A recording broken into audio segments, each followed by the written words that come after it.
कारण भारी क्षति और पीड़ा का सामना करना पड़ा था। उनका मानना था कि भगवान कृष्ण अपनी दिव्य शक्तियों से युद्ध को रोक सकते थे, लेकिन उन्होंने ऐसा नहीं किया। इसलिए उन्होंने भगवान कृष्ण को श्राप दिया कि अगले 36 साल बाद उन्हें और उनके यदुवंश को एक दूसरे को मारकर विनाश का सामना करना पड़ेगा और द्वारका समुद्र में डूब जाएगी। समय बीतता गया और 36 साल बाद उनका श्राप लगने लगा, क्योंकि यदुओं के बीच विवाद पैदा हो गया। उन्होंने एक दूसरे को मारना शुरू कर दिया, जिसके कारण द्वारका का विनाश हो गया और द्वारका समुद्र में डूब गई। एक दिन भगवान कृष्ण नदी के किनारे एक पेड़ के नीचे बैठे हुए थे।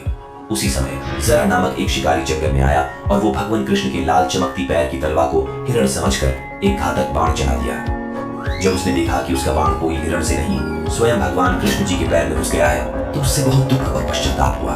अपनी गलती का एहसास होते ही उसने बोला, हे भगवान, मुझे क्षमा कर दे। मुझसे अनजाने में बहुत बड़ी पाप हुआ है। इस पाप के लिए तो मृत्यु दंड भी कम है। जरा तुमने कोई अपराध नहीं किया है। तुम त्रेताया युग में वानर राजवाली थे, जिन्हें मैं पेड़ के पीछे छिपकर वध किया था, जो कि युद्ध भूमि के नियम का विपरीत था। इसीलिए मेरा मृत्यु तुम्हारे हाथों पहले ही लिख दी गई थी। तुम इस अपराध बोध से मुक्त हो जाओ। ये कहकर भगवान कृष्ण ने भौतिक दुनिया से विदा हो गए। दुखी होकर जरा अर्जुन के पास गया और उन्हें स्थिति के बारे में बताया। यह सुनकर अर्जुन ने गहरे दुख के साथ भगवान कृष्ण के अंतिम संस्कार किए।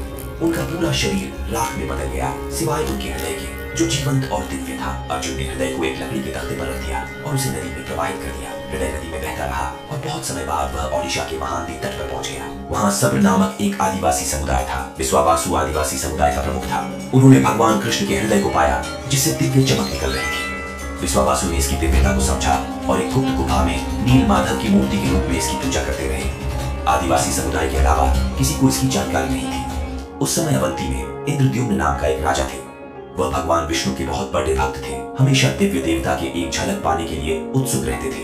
एक दिन एक भटकता हुआ ऋषि उनके महल में आए और राजा से बोले, राजन, ओडिशा में भगवान विष्णु की पूजा नील माधव के भव्य रूप में की जाती है। आपको ओडिशा के भीतर इस पवित्र स्थान का सटीक स्थान अवश्य खोजना चाहिए। राजा इंद्रद्युम्न बहुत प्रसन्न हुए और उन्होंने तुरंत ब्राह्मण पुजारी विद्यापति को ओडिशा जाकर नील माधव की खोज करने का आदेश दिया। राजा के आदेश का पालन करते हुए विद्यापति ओडिशा की यात्रा पर निकल पड़े। एक लंबी और कठिन यात्रा के बाद ओडिशा पहुंचने पर विद्यापति को गुप्त स्रोतों से पता चला कि सब्रों के नेता एक छिपी हुई गुफा के अंदर नील माधव की पूजा करते हैं। विद्यापति सब्र द्वीप में महानदी के तट पर जंगल में पहुंचे। सब्र राजा विश्वावासु ने विद्यापति की अगवानी की। विद्यापति ने विश्वावासु से कहा, महाशय, कृपया मुझे दिव्य पूजा का स्थान दिखाएं। मैं यहाँ बहुत विश्वास के साथ आया हूँ। मुझे माफ करो, मैं तुम्हें उस स्थान पर नहीं ले सकता।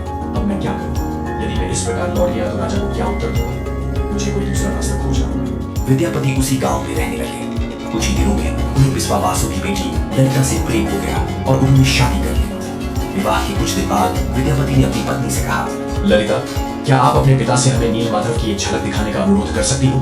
आपके पिता आपके अनुरोध को अस्वीकार नहीं करेंगे। ठीक है, मैं निश्चित प्रयास करूंगी। मुझे अपने पिता से बात करने दो। ललिता अपने पिता से बात करती है। ठीक है,